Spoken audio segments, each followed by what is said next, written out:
안녕하세요 여러분. 오늘은 국화를 그리는 방법을 함께 배워볼게요. 여러분들이 이 영상을 끝까지 보고 나면 그림 실력이 확실히 한 단계 높아질 거예요. 그럼 국화꽃의 아름다움을 어떻게 그려나갈지 하나씩 차근차근 설명해 드릴게요. 영상은 총 4부로 구성되어 있고 초보자부터 고급자까지 모두 따라할 수 있도록 쉽게 설명할 예정이니 끝까지 함께 해주세요. 이 영상은 구독자 요청 영상입니다. 댓글에 수채화로 국화꽃 그려주세요 라고 남겨주셔서 이렇게 영상을 남깁니다. 먼저 그림을 그릴 때 중요한 것은 바로 구조 이해예요. 꽃잎을 그리기 전에 그 구조를 정확하게 파악하는 것이 중요합니다. 국화의 꽃잎은 자연스럽게 원형 모양을 이루고 있으며 여러 개별로 쌓여있는 형태죠. 하나하나 지금 그리고 있는 장면을 잘 보면서 이해를 하시면 됩니다. 화살표의 이해가 중요합니다. 꽃이 말려있는 그런 상태죠. 가장 위에 꽃봉오리 화살표 방향으로 꽃잎이 펼쳐지겠죠. 이 구조는 꽃잎의 모양뿐만 아니라 꽃이 어떻게 보일지 꽃잎 간의 겹침을 어떻게 처리할지도 결정하죠. 초보자분들은 이렇게 스케치 단계에서 꽃잎의 방향을 정확히 잡아주는 것이 매우 중요해요. 이렇게 이해를 하고 그려주세요.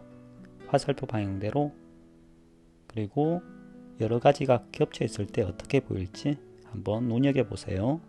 이해가 가장 중요합니다. 현재 그리고 있는 것을 다음 장에서는 확대해서 보도록 하겠습니다. 자, 이해하셨죠? 이런 방향으로 돌아가겠죠?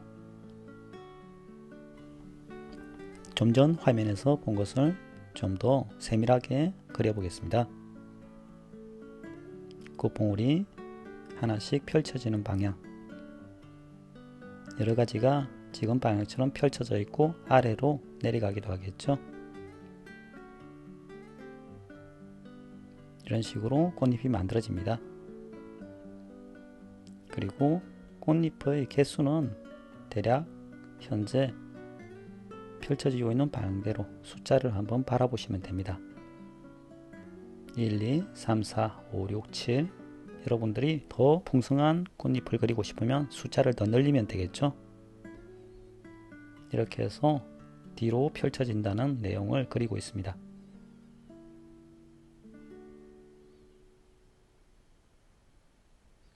그리고 옆으로 가로로 펼쳐지는 방향이죠. 이렇게 이해가 되시죠? 현재 이해된 것을 전체적으로 한번 그려보겠습니다. 눈으로 보면서 꼭 이해를 하세요. 그림은 눈으로 이해를 하고 나중에 표현하는 것이 중요합니다. 먼저 표현하기 위해서 시간을 쓰지 마시고 눈으로 보고 머릿속으로 연상하고 이해하는 것이 가장 중요합니다. 왼쪽에 있는 꽃잎의 구조를 이해하시고 현재 그리고 있는 장면을 보시면 좀 더 그림 그리기가 쉬워지죠. 하나하나 꽃잎을 겹쳐서 그려주세요. 말려있는 꽃잎도 있고 펼쳐져 있는 꽃잎도 있고, 너무 급하게 그리려고 하기보다 하나하나 손으로 그려주고, 아 이렇게 그려지는구나 머릿속으로 연상하시면 그림 한 장을 그린 것이나 마찬가지입니다. 초보자와 고수의 차이는 참을성의 차이입니다. 현재 영상을 보고 있더라도 빨리 보고 나서 내가 그려야 되겠다 이런 생각을 가지시면 현재 초보자이고 현재에 집중해 있고 보는 것에 집중, 그렇게 편안하게 내가 보는 것에 집중해 있으면 여러분은 고수가 될 자질이 충분히 있는 것입니다. 현재 눈으로 보면서 여러분도 같이 그려보세요. 머릿속으로 상상으로 그리는 것이 중요합니다. 국화꽃을 그릴 때는 실제 사물을 두고 그려도 되고 사진을 두고 그리는 것이 좋겠죠. 머릿속에는 실제 국화의 이미지가 남아있지 않기 때문에 사진이나 실제 국화를 보고 그리는 것이 아무래도 큰 도움이 되겠죠. 여기까지 쉽고 재밌게 국화꽃을 그려봤습니다. 자, 이제 본격적으로 입체 도형을 활용한 꽃잎의 형태를 잡아볼 거예요. 우리가 그릴 국화꽃은 평면이 아니라 입체적으로 보이는 꽃이기 때문에 구와 방구 같은 입체적인 도형을 이용해 꽃잎을 어떻게 배치할지를 연습할 거예요. 자, 구를 먼저 그립니다. 5가지의 구 방향.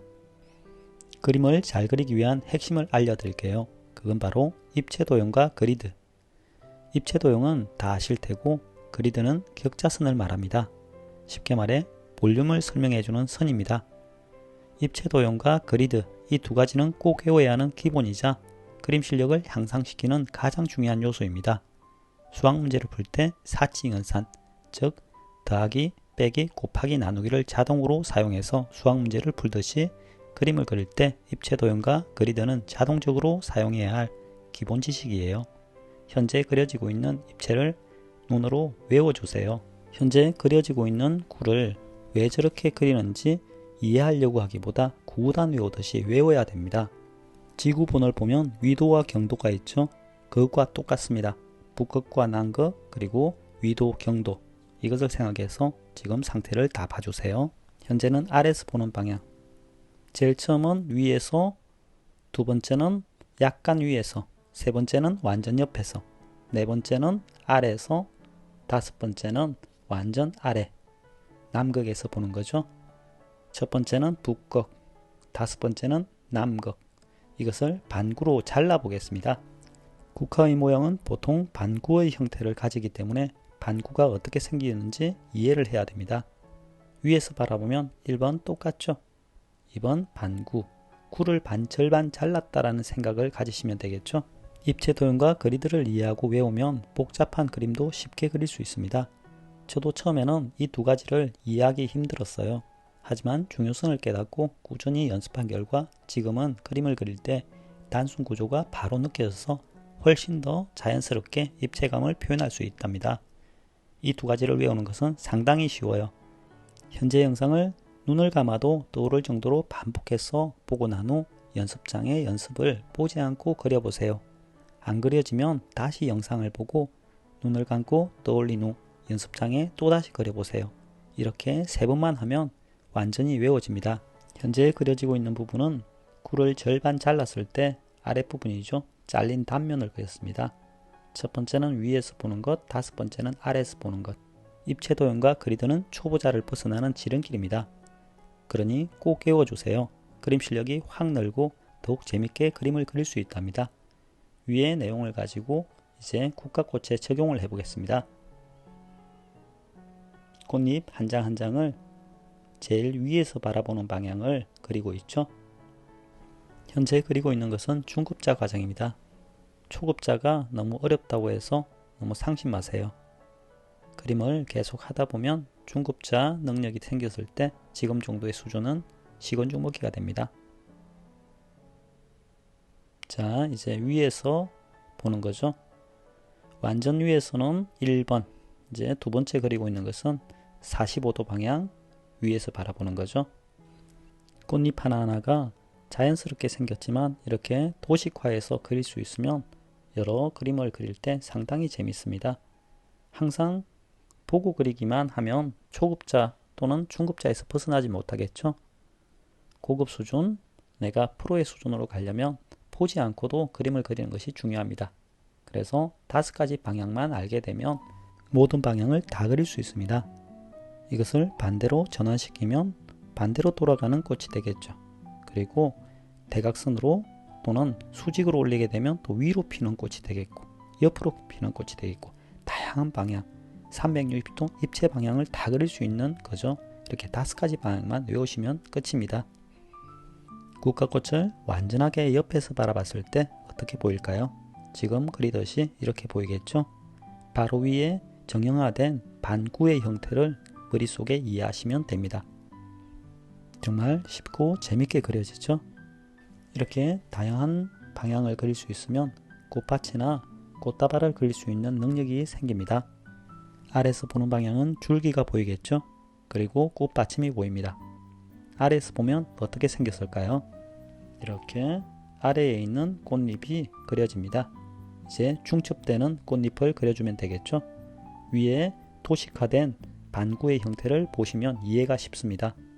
이제 완전 아래에서 보는 국화는 어떻게 생겼을까요? 줄기가 있고 꽃 받침이 있고 이제 꽃잎이 그려지겠죠? 꽃잎을 그릴 때는 시계 방향이나 또는 반시계 방향으로 자신이 그리기 편한 대로 그려주세요. 오른손잡이 또는 왼손잡이에 따라서 그리는 방향이 달라지니까 편한 대로 그려주세요. 이렇게 중급자 과정을 꼭 외워주시는 게 고급자 과정으로 가기에 편합니다. 중급자 과정을 꼭 외워주세요. 그림 실력이 확 늘고 정말 그림이 재밌습니다. 배경 그리기. 이제 배경 그리기로 넘어갈게요. 흰색 꽃을 그릴 때는 배경을 먼저 그리는 것이 중요합니다.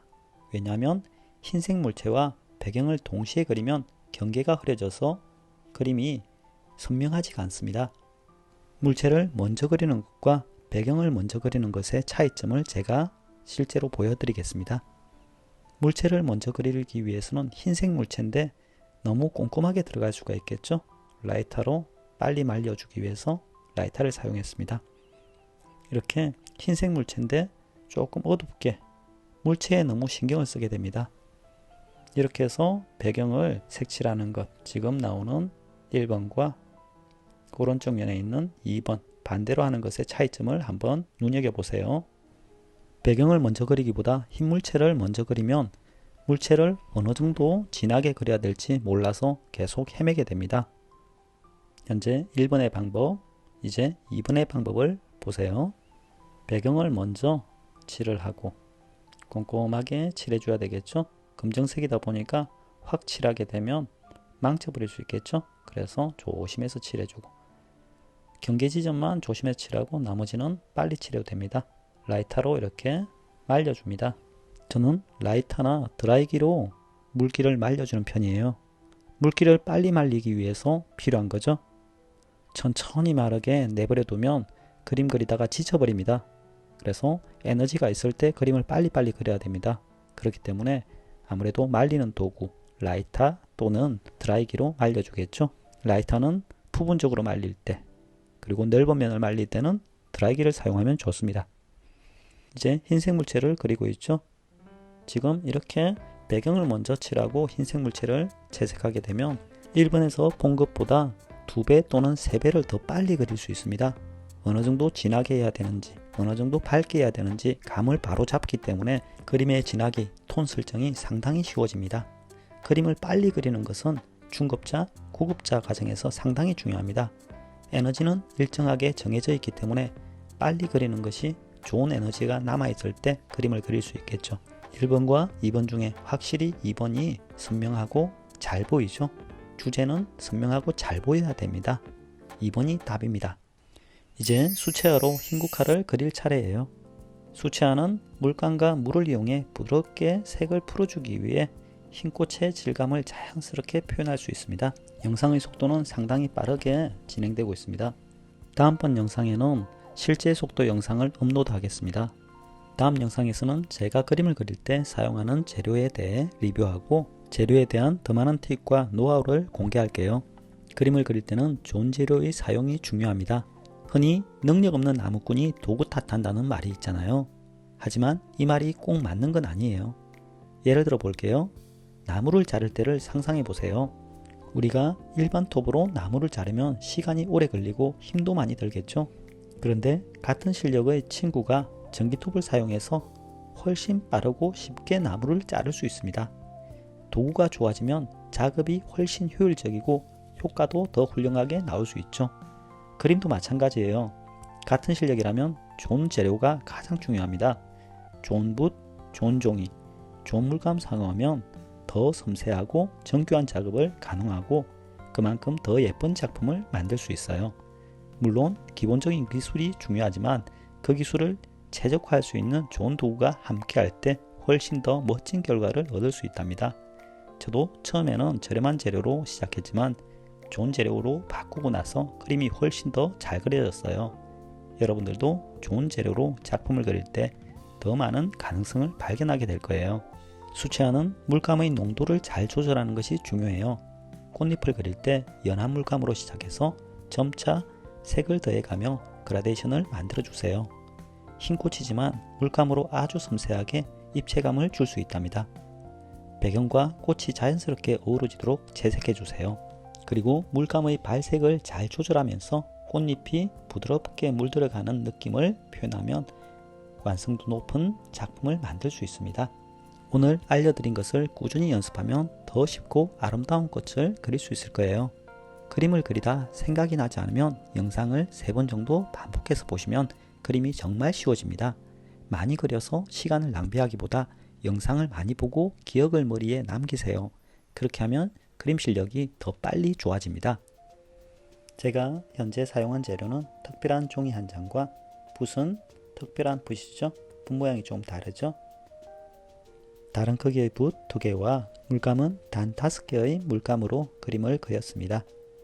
초급자 분들도 쉽게 따라할 수 있을 거예요.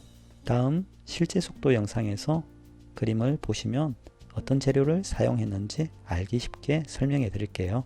재료가 간단하면 좋죠? 지금까지의 영상이 도움되셨다면 여러분들이 하셔야 할 행동이 있습니다. 바로 구독과 좋아요를 눌러야 합니다. 구독을 누르면 여러분들에게 좋은 점이 있어요. 그게 뭐냐면 이 채널을 다시 찾기가 쉬워요. 그리고 제 새로운 영상이 만들어졌을 때 여러분들의 홈화면에 뜨게 됩니다. 그리고 좋아요를 누르면 여러분들이 뭐가 좋아지냐면 저의 영상 중에서도 여러분들이 특히 좋아하는 영상이 여러분의 좋아요 목록에 입력되어 쉽게 찾을 수 있어요. 좋아요를 누르지 않으면 그 영상이 뭐였더라 하면서 다시 찾아보게 되는 시간 낭비가 되죠. 그러니 시간 낭비를 줄이면서 지금 바로 좋아요를 눌러주세요. 좋아요는 구독에 대한 즐겨찾기로 생각하시면 되고 구독은 채널에 대한 즐겨찾기라고 생각하시면 됩니다. 그렇기 때문에 구독과 좋아요를 누르시면 저에게도 좋지만 여러분들에게 좋습니다. 다음 영상에서는 실제 채색 속도와 재료 리뷰가 있습니다. 놓치지 마세요. 그리고 댓글로 그림에 대한 어려운 점이나 원하시는 그림 땡땡땡 그려주세요 라고 댓글 남겨주세요. 제가 최대한 빠르게 피드백을 해드리겠습니다. 영상 시청 감사합니다. 오늘도 해피한 하루 보내세요. 여러분 감사합니다.